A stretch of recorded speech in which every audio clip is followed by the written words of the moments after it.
Welcome to Best Path Forward, where we talk about personal development tools that we each use to find the best path forward toward hitting our goals. Today I'm joined here by Ross. What's up, everybody? What's up, everyone? You're talking to them or me? Which one do you want? Both. All right, let's see how good you're at this. So Ross, tell us, how's your day going? Day's going well. All right. Wrapped up work. It's beautiful weather outside. 2 weeks away from a honeymoon. 2 weeks away from a honeymoon. Yeah. So you got married recently. Yes. All right. Yep. Got married last weekend. 2 weekends ago, I guess, actually, now at this point. But yeah. All right. So from what I hear about weddings, that they go by very fast. Yes. So how did you slow it down for yourself? Or did you slow it down for yourself? Yeah. So we actually got some really good advice when, just through some friends and family who said, like, after we actually get married to, like, find time before, like, the reception party begins to just, like, sit together with just each other, like talk about what happened. And so that's kind of what we did to like slow down the time. It was nice. We had like 20 minutes just to sit with each other privately. Our venue had this like balcony that overhangs, and we got to just like look at everybody and be like, everybody's here for us. That's pretty cool. Yeah. So, yeah. All right. So I got to ask you for two highlights. Number one, what's your highlight? Just of the actual day of the wedding, or? I'm leaving it open to interpretation. Now, mind you that your now wife is probably going to be listening to this. Yeah. So I assume number one is be pretty easy. Yeah.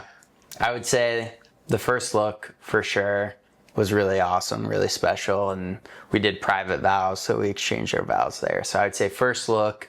And then I would say the second is just like the reception, like all of our friends and like the dance floor was like popping. It was fun. Dude, that's awesome. Yeah. Well, first of all, let's give a quick toast. So you open up a bottle of E.H. Taylor Senior Barrel, so I guess we should drink it a little bit right now. Yeah. So cheers to that. Cheers. So it sounds like you have a couple of weeks off before the honeymoon. Yep. So where are you guys headed?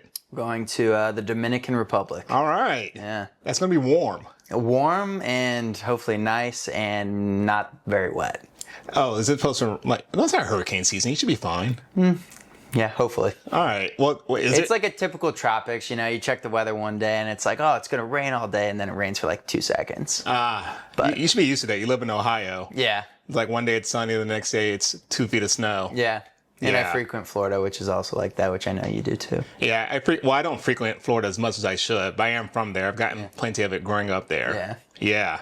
So aside from, I guess, the wedding fun that you've had over the past, I guess, 2 weeks and now the upcoming honeymoon, what's your story? What's my story? Just a guy who got lucky. A guy who got lucky? Yeah. Yeah. I can give you a little bit more background. I was hoping. That's my one-liner though. I'm from Ohio. I'm born and raised in Ohio. From Beaver Creek, Ohio, which is a suburb of Dayton, Ohio. So just about an hour away from here. Went to OSU for college. Nice. Met my now wife, and we kind of planted our roots here in Columbus, and we love it here. Been here for graduated school, I think 6 years ago. Yeah, 6 years ago, actually, at this point. 6 years ago? Yeah. All right. It's gone by very quick. I'm not going to Speaking say of when I time graduated. flying, Yeah, it's fine. like 7 years ago, maybe. Who? You. 7 what? Years ago, Like 7 plus 0? maybe. Yeah, we're just going to not talk about that one. Yeah. That's fine. No, but we've been here since, and yeah, that's kind of my story. All right, so you like Columbus. I like Columbus. Yeah. All right, what's your favorite thing about Columbus? I like how like young and energetic it is. It's very open-minded too. It's a very welcoming like place to live, no matter what your like background or you know culture is. Like it's a pretty welcoming city, and there's a lot to do too. A lot of great places to eat too, which I personally love. So I've heard about some great restaurants in Columbus. Have any recommendations for anyone that might be visiting our humble little city? Yeah, I would say I definitely recommend Wario's Beef and Pork. I feel like I talk about that all the time. It's my favorite place in the world. I've never heard. Oh, hold on. Is that the food truck kind of in Nationwide? It's not a food truck, but they have a location in the Arena District. In the Arena District, yeah. They have some of the best sandwiches you'll ever have. So definitely recommend. What's on the sandwich? I mean, they got cheesesteaks, they got like Italian sub style stuff, but you know, they're just great business. It was started by, I think, someone from Columbus or, you know, is around here. And he just, awesome story and great food, treats his employees really well, which I think is cool. Yeah. But it's cool. You go there and they kind of treat you like a regular, whether you are or not. So it's a good place, good ingredients. They get stuff from local places and they have specials like during the weekend too. So they keep their menu keeps you on your toes a little bit, but yeah, it's really good. It's not great for people on a diet, but it's really good regardless. All right. So, and I was going to ask you about this because I know we know each other from the gym. And a few months ago, you started going what people call a cutting journey. Yeah. So I assume Warriors probably wasn't on the menu as often for that. You know, I made it work. I had it enough times that kept me satisfied. But, Yeah. you know, it's not my first rodeo doing this, as we've talked about before, but I know when to pick and choose my battles, if you will. Sometimes Warriors is just calling. You got to answer. You have to answer that call. No, but I agree with you there. I mean, a lot of people will approach like these nutrition plans having like black and white rules, and the next thing you know, they fail because they try to be too restrictive. Yeah. So I'm glad you got to enjoy Warriors at the same time. It sounds like you had pretty good results with your cut. Yeah. Yeah. So what were the results like? Yeah, I lost like, I think the final was like 27 pounds. 27? Yeah. That's more than I thought. Yeah, it was, I think in starting January 1st to middle of April or so, I lost 27 pounds, yeah. All right, so let me ask you this. Probably the first couple of weeks, you saw a lot of quick changes, and then everyone gets to that point where it starts stabilizing, and those losses get a little harder to see and kind of track on a day-by-day basis. So how did you kind of stay on that course? Yeah, I mean, I got actually great advice from you of like where I was in the past where I'd be weighing myself every day. Yeah. I actually got to a habit of weighing myself on a Thursday once a week, not after the weekend shenanigans of having Oreos and stuff like that. Before that, where you put in the work. And so I would just track myself once a week on Thursday mornings. And, you know, yeah, to your point, like sometimes the scale wouldn't be as much lower or sometimes even higher than what I was expecting. But you just got to keep going and remind yourself like it's, you know, it's one stage in the game, and you just got to keep moving, keep your eyes on the prize, and know it's, you know, a long game. It's a long game. Got to trust the process. Yep. I know sometimes after a weekend where I get a little, not Warriors, but probably for me it's Adriatico's pizza. I'm like, you know what? I'm only mortal. What do you want from me? I have to eat Adriatico sometimes. Like I'll gain like 7 or 8 pounds from Friday to Monday. I was like, well, I didn't gain 7 or 8 pounds of fat. My body's just holding on to a lot. It's probably feelings, booze, hydration, all that stuff. But that's good. You got to have balance, especially when you're putting your body through torture, putting yourself through, you know, torture. You got to have balance. You got to make sure you're not bleeding yourself dry, or else that's how you're going to burn out. Yeah. So when you start the whole cutting journey, your wife was then your fiance. So did you have to talk to her about what you were doing so she didn't think, okay, Ross has lost it? Yeah, a little bit. I mean, like, she's very supportive of me and understanding, and like to the point of like, not my first rodeo. I knew how to pick my battles. Like, we love to have dinner together, eat dinner together. So I'm like, okay, like if we're gonna have dinner together, I need to make sure like I tailor my like breakfast and lunch to be appropriate to allow me to afford me to, you know, have the dinner with my then fiance that isn't just a bowl of lettuce with nothing on it, you know? So just a lot of preparation and communication too. Communication is key, Yes. some people might say. Yes. All right, so aside from obviously crushing it at the gym by losing over 20 pounds, which is just nuts, planning a wedding, having the wedding, how else do you spend your free time in Columbus? Yeah, my fiance, my wife and I, already forgetting that. Yeah, I'm gonna take a sip. I was taking a sip. I wasn't gonna cheer you up with that one. My wife and I like to go to Columbus Crew games, which is the soccer team professional soccer team here. We also just love to watch soccer, so we watch like Premier League soccer. We do that together with not just us, but we have like, we're part of like a supporters group that we've made a lot of connections with. We do that. That's been a nice way to like kind of get away from some of the stresses of wedding planning and all that. And then we also just like to play video games with ourselves and our friends. Wait, you guys are gamers? Oh yeah. Both of us. All right. So, mind you, I'm going to judge you based on your answer here. PC or console? PC. All right. So, oh, wow. I was so ready for you to say console that I was going to be like, first test pass, but you kind of... I do have both. I play on both, but I mainly play PC. I used to be a big console guy, but I finally grew up and built a PC. So consoles are for children. It's fun. I'm very lazy. Those are your words. You probably know like specs and everything. It's like, oh, I don't like RAM and hard drive space. Like I don't know any of that. I don't either. I had some friends help me out. Yeah, my friends play consoles. And if they play PC, they aren't my friends then. Oh, okay. Well, I'll see you later. It's been fun, everyone. It's walking off already. Opens up a fresh bottle of bourbon and then walks off. So, what do you guys play together?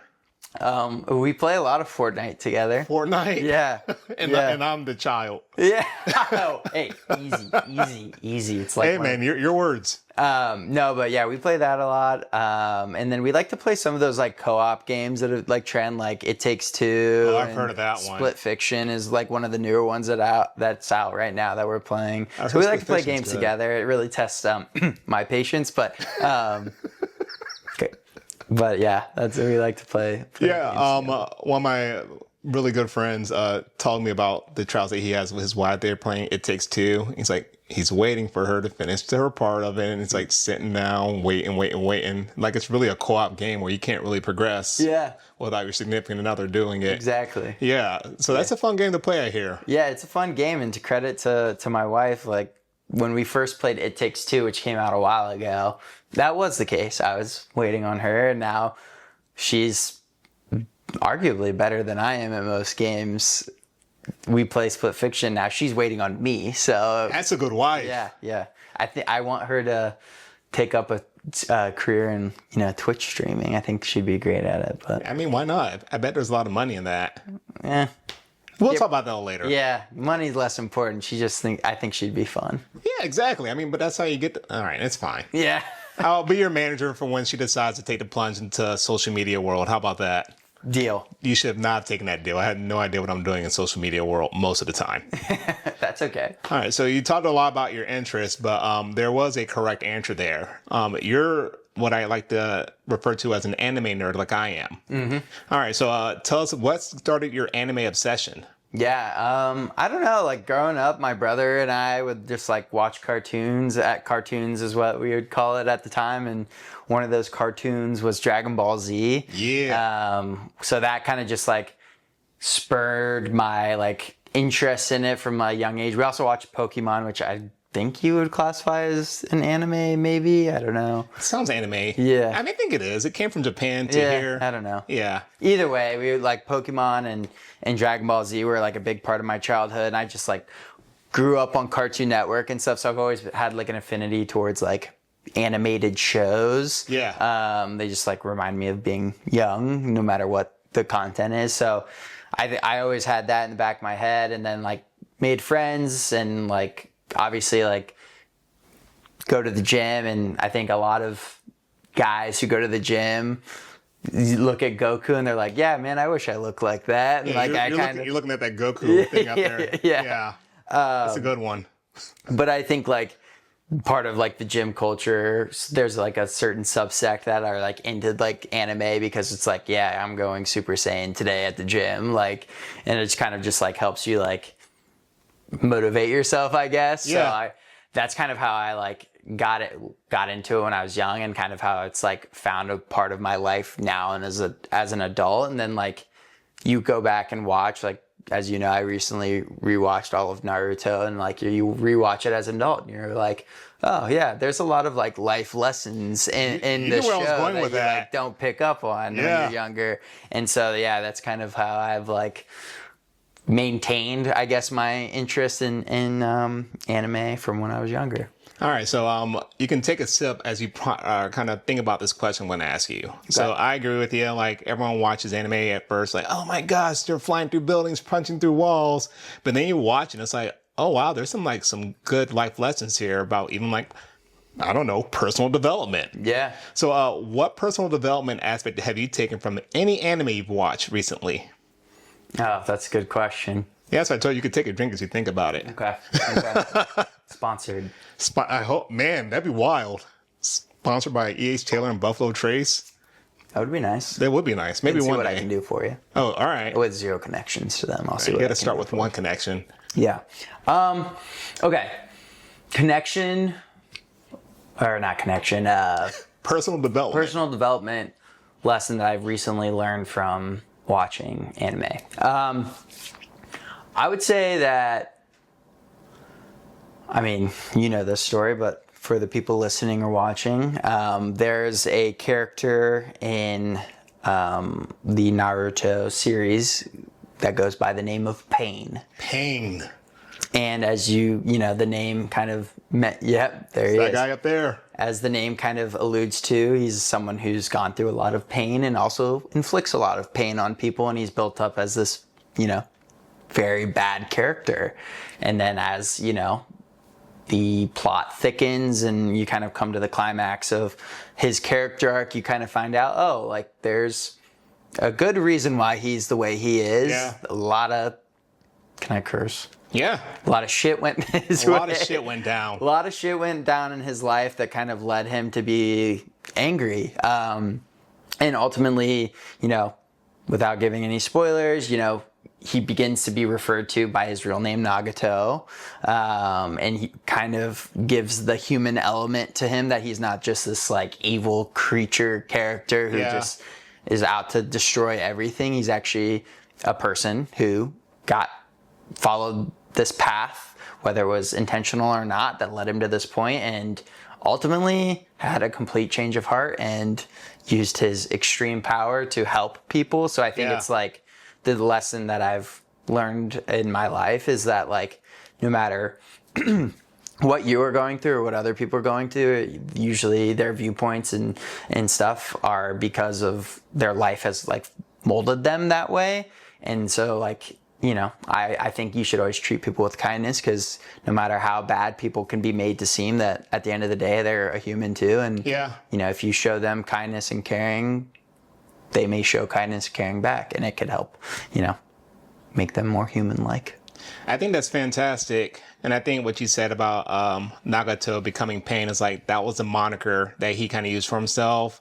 And that's kind of how he processed the world. It was like, hey, only how you'll know like true growth and true like sacrifices if you experience pain. Like that's only how you can like heal. And so this person had gone through so much pain, so much like setbacks, grew up in a very troubled village, because they have villages, not like towns, but a very troubled village.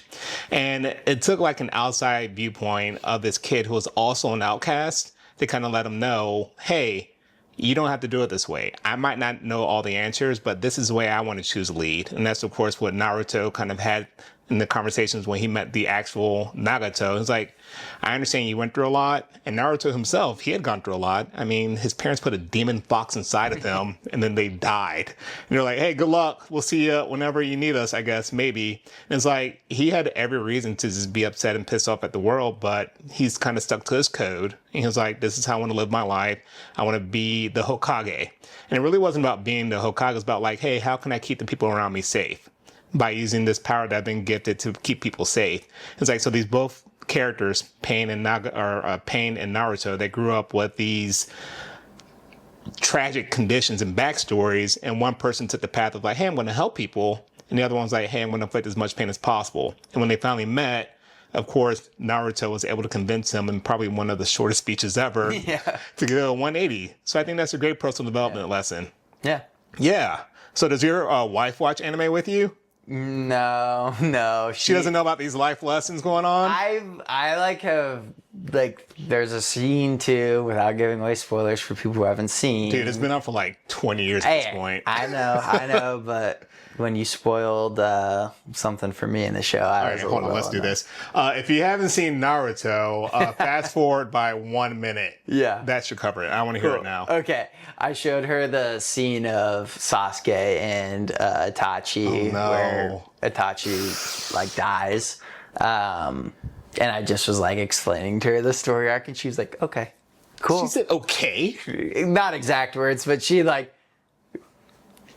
doesn't care for anime or cartoons like I do, but I almost teared up thinking about that moment where he does a little I know. tap on the forehead. I know. And you thought Itachi, once again, this person you kind of think is playing a certain character or a certain role. It's like, oh, in reality, he's just trying to protect everyone. Yep, exactly. That's another great example of the very similar, lesson that I learned why he's one of my favorite characters as well. Itachi and Pain are your top two. Probably, yeah. I think that's awesome. So Ross, thank you for kind of indulging in anime background with me. Of course. Spoiler alert, it's not going to be the last time, even in this whole conversation right now, that we're talking about anime, as you can probably pick up on. Okay. Yeah. So as part of preparing for this podcast, preparing being lowercase prepare, you had an important job, and that was to pick a date. Mm-hmm. Do you remember what that date was? Yeah, it was 5/18/2024. So that's May 18th, 2024. Yep. So Ross, what's special about that date? It's my wife's birthday. Aww. Yeah. Wait, what's today? It was her birthday yesterday. Oh, it's yesterday. Okay, I was like, you're not here right now. No. Oh, that would be tough. Yeah. All right, so what I'll do, I'm not want to get in the middle of that one. So what I'll do right now, there's a Bite Brain entry correlated to that date. So what I'll have you do is kind of read over the Bite Brain as I kind of explain to anyone that's never heard about a Bite Brain what they are. Great. Does that sound all right to you? Sounds great. All right, here you go. So Bite Brains are tools that I use to help process the world around me. I try to do them every day with the exception of Sunday, and they usually fit into one of three categories. The first is mind. Mind is about mental energy allocation to a specified room. We all have different rooms in our lives, be it the family room, be it the workout room, be it the anime room, be it the PC room with your wife. We all dedicate mental energy to these rooms. The next is body. And body is about taking a 360 holistic approach to being a hybrid machine. It's more than just calories in and energy output through exercise. It's also about how you carry anxiety or stress, managing your emotions, and also the environment around you. As we all know that different people can lead to different experiences on your body. And the last is spirit. And spirit is about diving in and reaching out. And spirit is about looking at your own code of conduct. And so how do you carry yourself throughout the world? What are the principles that you live by? And reaching out means realizing that you are not in this world alone. It takes a village to raise a person, and you have to have a good community around you to be successful in life. So you had a chance to read that? Sure did. All right, so what I'll do is I'm going to do my best to read this to everyone that's listening. Is that all right with you? Sounds great. So once again, this Bite Brain entry is from May 18th, 2024. And it's a spirit entry. And the title is Cast of Characters. We are multifaceted individuals. There are some facets that we like about ourselves, and there are some that we aren't the biggest fan of. Some parts you tap into to deal with a situation, while others appear on reflex at the best or sometimes worst possible time. Form a better relationship by becoming aware of the various aspects of yourself. Your conduct is a great indicator to determine the casted character in a certain situation. Things like a shifting versus still stance, rapid versus regular heartbeat, steady eye contact versus avoidance, or boisterous versus reserved behavior all play a part as to what character is leading the response charge. No character is permanent. Document which character you use to approach a situation and what trigger led to it. Then decide if that character will continue on or if its job is done, it can finally be cut loose. So Ross, immediately what I think about there is my code of conduct. And before we get to anime examples, I'll talk about me. Great. My own code of conduct.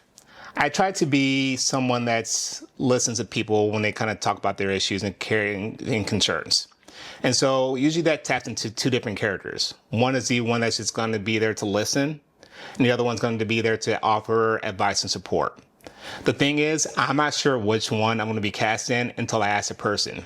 You ever had that situation where you're trying to open up to someone, and they're like, oh, have you tried this? Have you tried that? And I'm like, dude, I just need you to chill and listen. And it's frustrating because as you're trying to open up to them, they're inadvertently while they're trying to help you, they're inadvertently putting up a brick wall.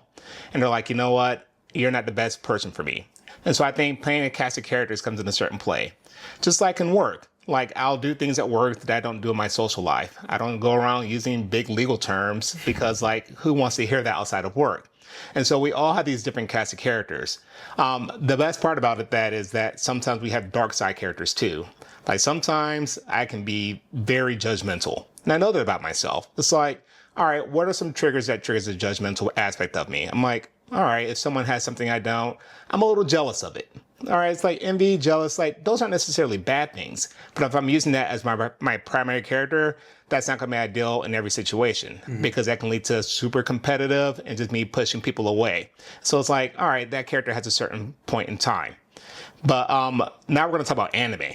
Okay. So one of my favorite kind of cast of characters is when Goku was fighting Frieza. And do you know who Goku is? Yeah, I think so. You've heard of him before? Yeah, I've heard of him. And so Goku was fighting this guy named Frieza. And Goku thought he had won. And then his best friend, spoiler alert, if you haven't seen Dragon Ball Z, which again is like 20 years old, but here we are, where his best friend gets blown up in front of him. Now at that point, Goku switched roles pretty quickly. And in anime, whenever someone switches roles, it's in big dramatic fashion. In fact, you alluded to it earlier by saying, I'm going to go Super Saiyan. And that was the first time in a Dragon Ball series that anyone had ever seen someone go Super Saiyan. And Goku transformed. But what you don't remember is Goku also changed his personality. He was no longer this kind-hearted person who was looking to give grace. He had become this beast who was hell-bent on protecting the people around him and even the whole universe. And one of the most infamous speeches ever, he says, I am the protector of the universe. I am an ally to good, enemy to you. And Frieza was like, all right. And at the very end, even when Goku was his Super Saiyan state, he gave Frieza one last opportunity to live. And you know what Frieza did? Do you remember this? So Frieza tried to attack Goku, and Goku was like, all right, that's it. And Goku just blasted him away, killed him right there on the spot. And of course, in Dragon Ball world, no one really stays dead, but that was a big moment for Goku. He was like, I didn't want to do this, but you pushed me to it. And now he goes Super Saiyan pretty routinely, just like everyone else in the damn show. But that part was special and significant because it was the first time he switched to a different cast of character. It was no longer like this joyful person. It was like this avenger of the people that he cared about. And so I thought that was pretty impactful. Yeah, so what does cast of characters mean to you? Yeah, man. Great story.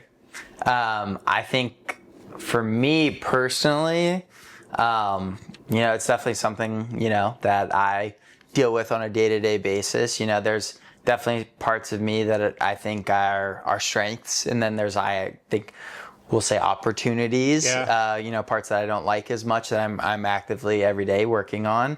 But I think that's like an important part of, growth in any person is recognizing what your strengths and opportunities are, capitalizing on your strengths and working on your opportunities.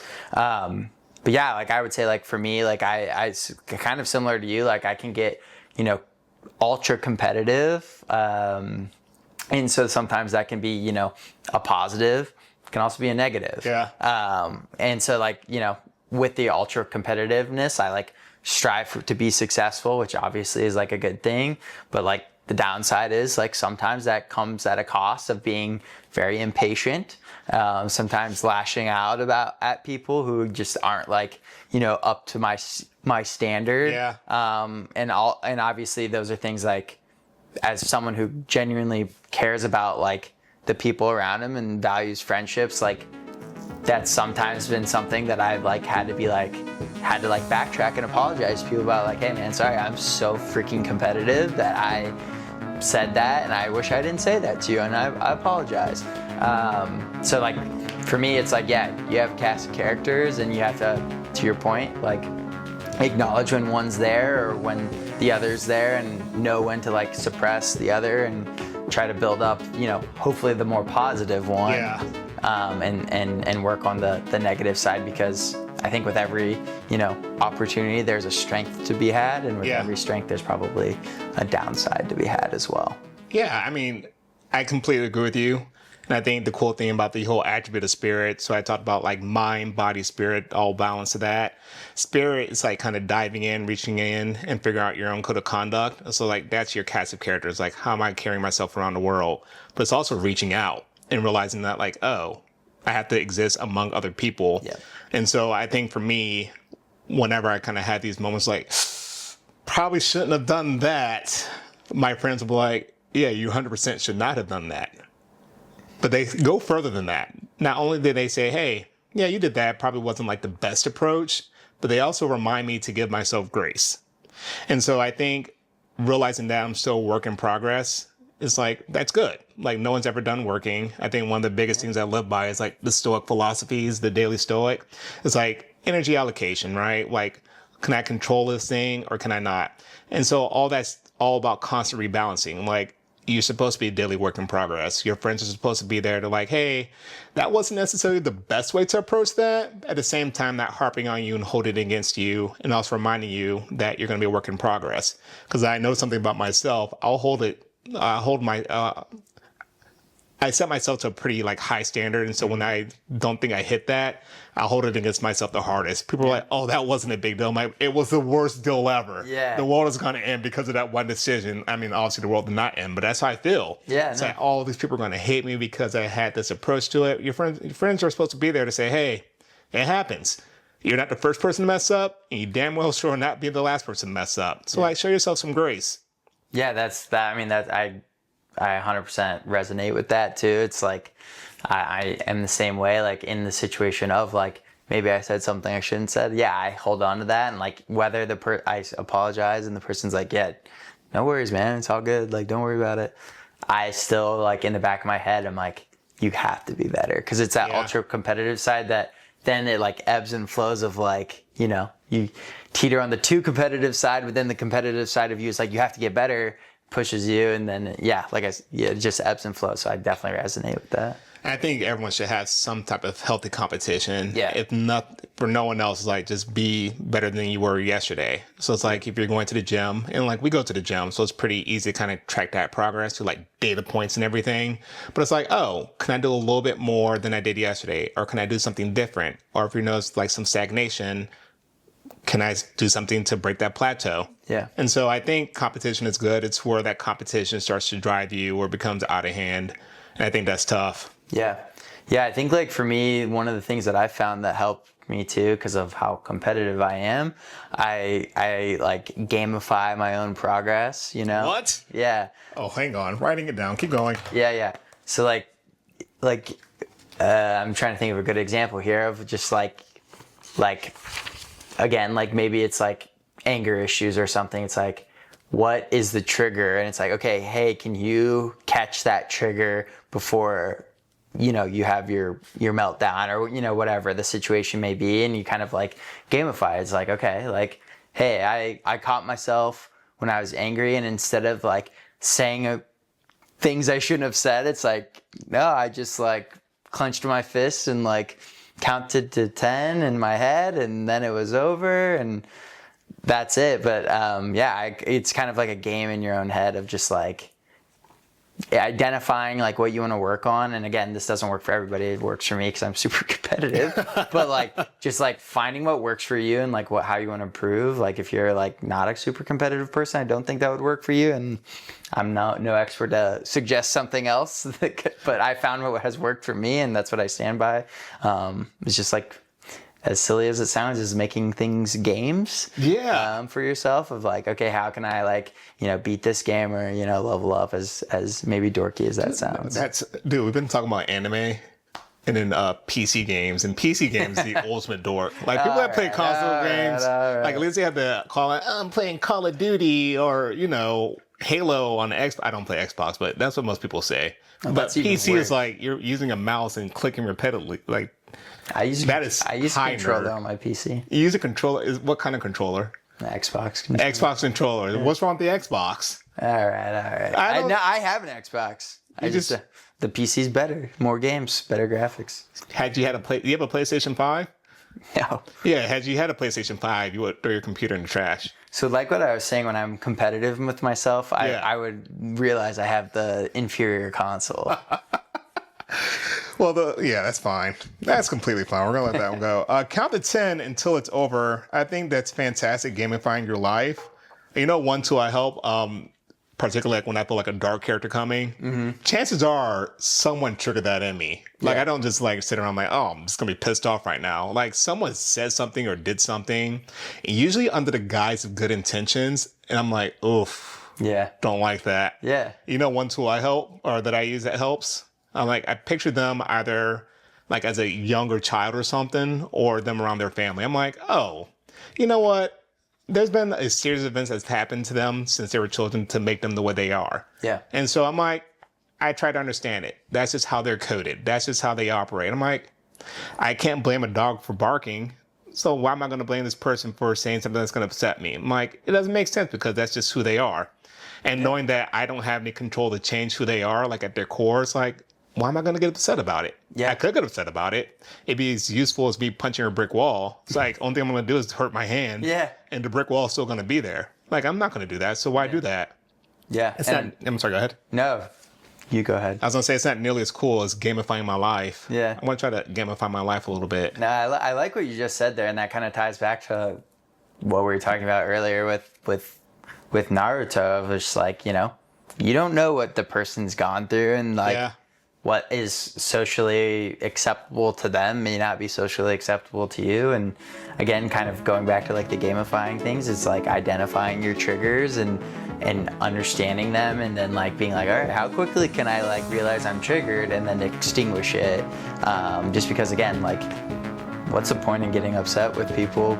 They like might have a completely different background where maybe saying certain things or doing certain things is like helpful or has been, you know, like taught to them to be positive, you know, for them, and they're trying to do it to you, but at the end of the day it might piss you off and you make you want to punch a brick wall. Yeah. But at the end of the day it's like, no, they're actually trying to be nice to you, and like and then at the end of the day it's like reflection on yourself of like, hey, that upset me, whether, you know, they intended to or not. Like, why did it upset me, and how can I like ease the storm? Ease the storm, show them a little bit of grace as well. It's like, chances are they're not trying to hurt your feelings. Yeah. Very few situations where someone's actively trying to hurt your feelings. Yeah. I mean, it happens. And if it does, like, you know what?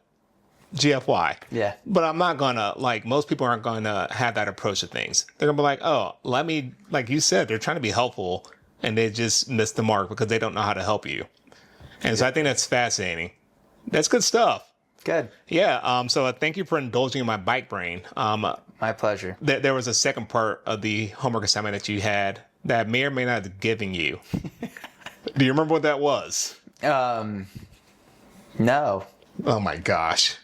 So you don't remember the homework assignment, or did I not give it to you? I don't think you gave it to me. That's messed up. I'm 20% sure I gave it to you. I'm 20% sure you didn't give it to me either. All right, so there's 80% there. So, you know, let's just do it off the fly. So, what personal development tool do you use to help yourself stick to your goals?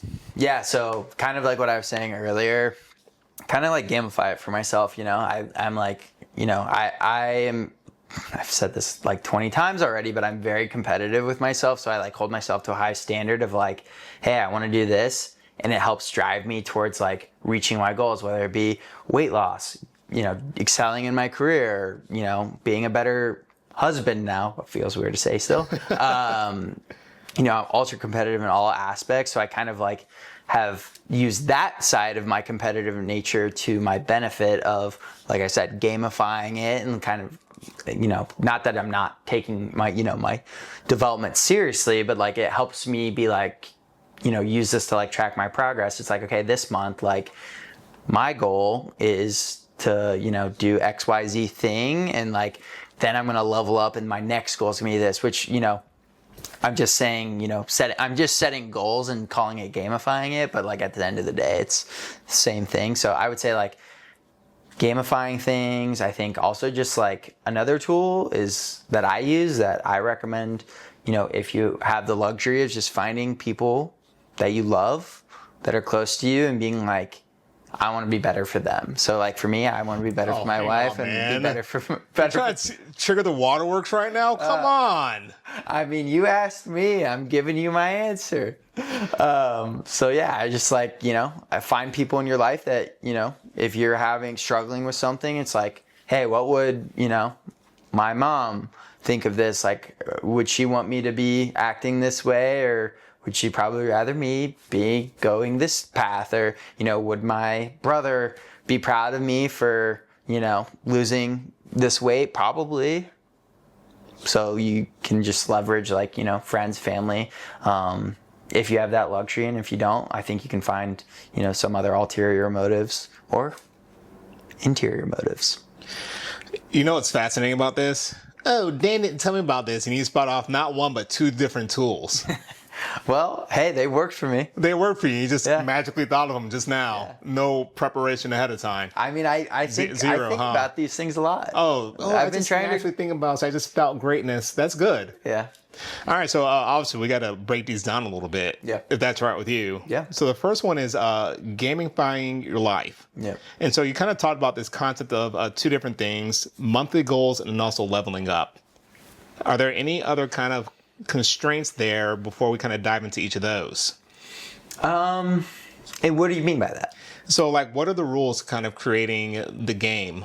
Like, do they have to be like achievable things, realistic things? Like, what are the rules? I would say like it's a little bit different. Like, kind of use that term broadly. Like, I could say it's as simple as something like, hey, like I've been, getting. Maybe you're feeling impatient. This is personal. So sometimes I can be impatient. So,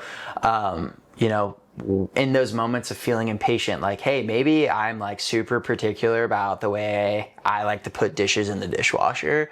And maybe my wife puts in the dishes in the dishwasher, not the way I like, but it's like identifying, it's like, hey, instead of being upset that maybe she didn't put the dishes in the particular weird way that you have made up in your brain as like a rule for everyone should follow. Instead of being that way, being like, hey, let's not get upset about that and be grateful that she loaded the dishwasher. Yeah. Like, it's kind of just like, again, like identifying those. It's like, oh, I'm getting upset. What do I do? It's, taking that step back, identifying like, hey, I'm getting upset. Should I be upset? The answer is usually probably not. And then it's like reframing how you think about it. So I know, again, I say like gamifying it, but it's kind of just like reframing and like taking a step back and pausing on things. If that makes any sense at all. No, it does. It does. And so you kind of raise awareness to the stressor. Yeah. Do you reframe it as what? And I think this is where the gamifying might come in. What do you reframe it as? Like, to do what? What are you doing with the reframe? Yeah, it's just like reframing it of like, again, sticking with the example of like, yeah, maybe she didn't put in, the dishes the way you wanted, but they're clean now and you don't have to do it now. Or, maybe it was a kind gesture for you. So like, a way to kind of like maybe get back at your original question of like, how do I like track it? How do I like have checkpoints? Is just like, okay, like maybe, you're not going to go, bat for 100 every time. Like, you're going to make mistakes. And like, important thing is like, again, try to acknowledge it in the moment. And if you can't, it's like reflect on like, hey, maybe like I would like rearrange some of the dishes to put in the way I wanted, like, which you certainly wouldn't have needed to do because they were already in there and good to go. It's just like, identifying those moments and being like, okay, hopefully you acted in the moment and reframed how you're acting. Or B, it's like, okay, maybe you didn't. You have hopefully not done anything too crazy. But just like reflected on the moment of like, hey, I can be better. And then like your game for the next one is like, all right, next time I am going to acknowledge that in the moment and be better. Or maybe the time, if you did catch it in the moment, maybe the next time is like, hey, I'm not even going to think twice about it. I'm going to see that the dishes are done and be like, awesome, thank you so much for doing that. I get it now. Catch before it happens. Yeah. So this is like almost like an after action report. It's like something's happened. It's like, all right, what just happened? Didn't necessarily have the impulse reaction I wanted. how do I prevent this from happening next time? Yeah. I get it. Hell yeah. You said that a lot more simplified than I did. I'm a professional. I'm not sure if you know this. This is episode number 10. So I've been at this for a while. Yeah. So once you kind of like successfully go through that same thing again, you don't have the same reaction. Is that what leveling up is? Yeah, like I would say, yeah, it's like if maybe I did get frustrated in the moment. Okay, the next thing I'll work on is like, all right, let's maybe identify that I'm upset and acknowledge that, hey, I shouldn't be upset about this, and just be grateful that it, whatever happened, again, sticking with the same example, grateful that the dishes were loaded and cleaned anyway. And then like level up after that is like, all right, hopefully you don't even like notice that the dishes are not done in your idealistic way and they're just done, or maybe you do them, and challenge yourself of like, hey, I'm gonna put them in a different way that I normally do it, just to like mess with myself and train myself to be like, it's okay for things to not go exactly how you want them to go. You're breaking a pattern here. Yeah. I think that's good. Yeah. So this is your tool for breaking like a storm pattern. Yeah. It's like, instead of me kind of acting the same way, like the game is like, can I catch it before it happens? Yeah. And of course, the first few times we're all going to fail, because starting, like, especially breaking habits. Starting a habit is hard. Breaking a habit, my God. Yeah. Yeah. Yeah. I think that's fantastic. What are you going to call this? Yeah, pressure on. You're out of bourbon too. Water. Let me take a sip.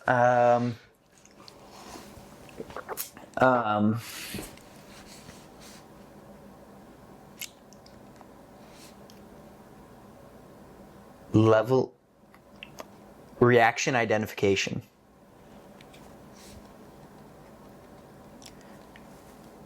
Reaction identification tool, also known as RIT. That's a terrible acronym, but it just fit. I like that. So Close reaction. enough to my initials that maybe I should rethink of it, and maybe offline we can rename it to be my initials. Boy. So if you see this different than RIT, chances are it got renamed. What are your initials? RAG. That's really funny. I mean, reaction identification tool. Reaction activation gadget. All right. No, don't actually. I don't like that name. That sounded super nerdy. Something I expected from a PC player. That's why I started writing it down. I didn't even challenge it. Reaction identification tool. Yeah. Step 1, raising awareness to the stressor. Yeah. Step 2, reframe the outcome. Yeah. Step 3, next time catch it before it happens. Yeah.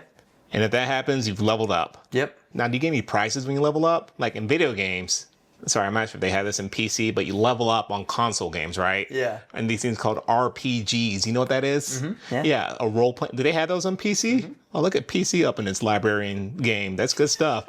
Like, you get a reward. It's like, oh, I get a sword or experience points. What do you get for leveling up using the reaction identification tool? You get to be a better person. Oh, that's... Yeah. And I think you can reward yourself. Maybe if you like make it a habit of yourself of identifying, hey, I'm like have this trigger that I'm trying to work on. Maybe I'll reward myself by going out and getting ice cream. I don't know. Like, you can give yourself real treats. Like, I had a bad habit of biting my nails, and I didn't want to do that. And my reward for that is, as maybe silly as this is I, instead of biting my nails, I make sure I go get a nice like manicure hand massage, which is like super nice, by the way. I recommend everyone get that. But like, that's kind of like, you build these habits, and then it's like, okay, like if I don't bite my nails, I'm gonna go get a night, like spend $20 and get my nails trimmed and get a nice little massage. $20. Yeah. Oh, okay. Hey, I'm not. Honestly, don't that yuck my makes yum. sense. I was yucking the price. I'm very cheap. I was thinking like $10. Oh, you could probably find somewhere cheaper. I don't want to go somewhere cheap, because then they're probably gonna mess up my nails. That's the point I want to Maybe buy it was a them. bad example. No, it's $20 is fine, I guess. I mean, it's a cheap price to pay for personal development. Yeah, exactly. I think so. Exactly. I think my favorite part is that I kind of balked at the reaction of just like, oh, you improve yourself. I'm like, boo, I want more than that. Give me a prize. So I kind of like having to level up, and if you want a reward system or reward mechanism, you can incorporate that. Yeah, exactly. Everyone's different. Like for me, again, like my competitive nature, like seeing the personal growth in myself is enough of a reward that I don't have to give myself something materialistic. You make me sound so shallow when you say it like that. Hey, everyone's different. There's no shame. Better answer was, Dan, you're not shallow, but Dan, you're not shallow. too late now. It's fine. So would you add that as a fourth step then? Like reward yourself either intrinsically or extrinsically? Yeah. Whatever like makes you feel more passionate about like achieving that and like push you towards achieving that. Yeah. And if it's something that can like further reduce that like habit or, situation, even better. Reaction identification tool, 4 steps. I like that a lot. That's good. I want to try those 4 steps. I have to think of if I'm a shallow person or someone that's like really deep from a reward. I'm already thinking about the reward. I don't know what it is yet. That's okay. It's like prizes. That's all. Everybody's different. I know. You're judging me. It's fine. No, I'm not. I need your judgment because, I don't. It's fine. So the second thing you talked about, people that you want to improve for. Let's break that down some. What does that mean to you?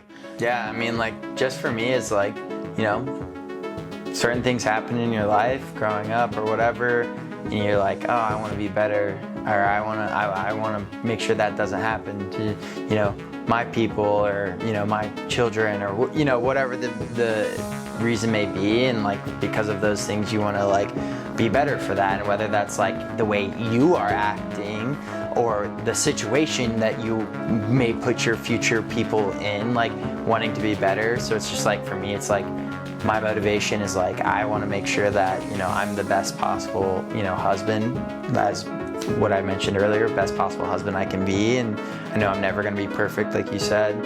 Nobody's perfect, but like, I want to like continue to improve and, be the best person I can be for them, because I would want the same from them for me. Yeah. So you said a lot just then, but I wrote down 3 things based on what you said. And so certain things happen in your life that you don't want to see happen again. Yeah. So kind of the first thing is raising awareness of the situation. 2, kind of raising awareness to your role. And then number 3, raising awareness to your response and kind of modifying each of those things and make sure that you're showing up the way you want to for the people around you. Mm-hmm. How does that sound? Sounds great. All right. So I guess this is also another form of breaking a habit too, because if it's happened to you, chances are like it's kind of ingrained in you. So how do you go about breaking that habit? Yeah, I mean, it's a good question that I don't know that I necessarily have the answer for, because some of these things are longer term. Yeah. Like like my parents were divorced and I don't want to go through a divorce. So I want to work through whatever, ways possible that prevent that from happening. So, I have an idea in my head of like, oh, maybe like if, a few different things that avenues you could go, but like I don't think every destination might have a clear path, and that's important to acknowledge, because sometimes you have to figure it out as you go. And again, you don't know all of the answers all the time as you're navigating these tumultuous situations, treacherous waters, whatever, sometimes you just kind of have to like light your own path and figure it out yourself. Light your own path. You keep saying these words. That's good. Now, you call them like hurricanes in life. We all go through like tough times. Like we all go through like these hurricanes, like be it surgeries or things like that. Something we're both familiar with. It's like, how do I navigate this? Yeah. And so I think what you said there is important. You're never going to have like a clear roadmap. It's almost like a day by day decision that you have to make, sometimes minute by minute. And I think that's all right, so long as you're willing to do the work. Yeah. And I think what you said there is fantastic. That's good stuff. Yeah. You can use the RIT tool to help you navigate those day by day things. You're putting your tool inside the second tool? Yeah. Tool for days. It's a circle. It's a circle. So what are you going to call the second framework? Oh, man. Pressure's on. Find your ground. So we have find your ground in this tool. And so the whole purpose of this tool is to realize like, hey, there's certain ways that I want my life to play out. Mm-hmm. So how do I get there? Like maybe it didn't play out that way based on my circumstances growing up. So right now I know I don't necessarily want all those aspects. And so the whole purpose of the Find Your Ground tool is to, number 1, raise awareness of the situation around you. Yeah. Number 2, try to figure out what your role is in it.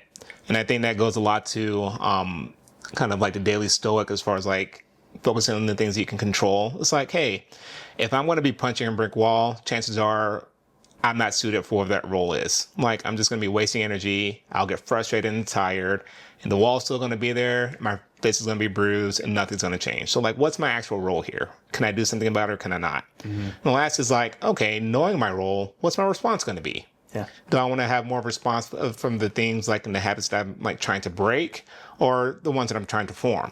And so I think that's huge. Like, just kind of take a second and pause, and actually kind of put the find your ground tool in there. It's like a grounding tool. Yeah. And I find it fascinating. Once again, about 10 minutes ago, you're like, oh, you didn't prepare me at all. You come up with 2 tools. That's fascinating stuff. Well, they worked for me. Hopefully they work for other people too. I think they will. Yeah. So as we're kind of wrapping up here, and before I ask you for any parting words, I have to let you know you're on my shit list. Oh, why is that? You got me addicted to these things called pump covers. Yeah. And pump covers are these like obscenely expensive T-shirts. They look so cool. They don't Worth have to be every expensive. penny. I mean, the good ones. Yeah. Let's be honest here. Yeah, the ones we get cost some money. So the next time you come over, it has to be a certain day of the week. And if you're up for it, we have to wear pump covers for the next episode. As we talk about, I guess, probably at this rate, 3 more tools. You're like, oh, I didn't think about this. Here's a list of 3 tools broken down in subparts. If you're up for that. In a 10-page report. 10-page report? Print it out. Can I get it beforehand? No, because I'll think of it out on the spot and just magically have these. I won't have to get an extra notebook for that. Yeah. You're going to make it up for me. Yeah, that sounds great though. All right, I appreciate it. So, Ross, any parting words for anyone that has to listen? You know, your journey is ever going, and just figure out what works best for you. And as you overcome challenges, and sometimes you're going to fail, and that's okay. I think failure is good sometimes. That's how you learn. It is important. I think most of my biggest leaps in knowledge have come from failing. Same. So what you said there carries true, brother. Yeah. I appreciate you being here. My pleasure. Absolutely. All right, brother. We'll see you soon. All right. See you, man. See you guys next time. Thank you for watching and listening to today's episode. Chances are you're looking to embark on your own personal development journey. I'm not going to lie to you. True personal development is hard, and it's supposed to be hard. That's because you're not only changing who you are, but how you operate. The aim of this podcast is to give you a community of people that are striving to do the same. So like and subscribe to the channel, but more importantly, comment below on how you plan on using today's tool to find your own best path forward. We'll see you next time.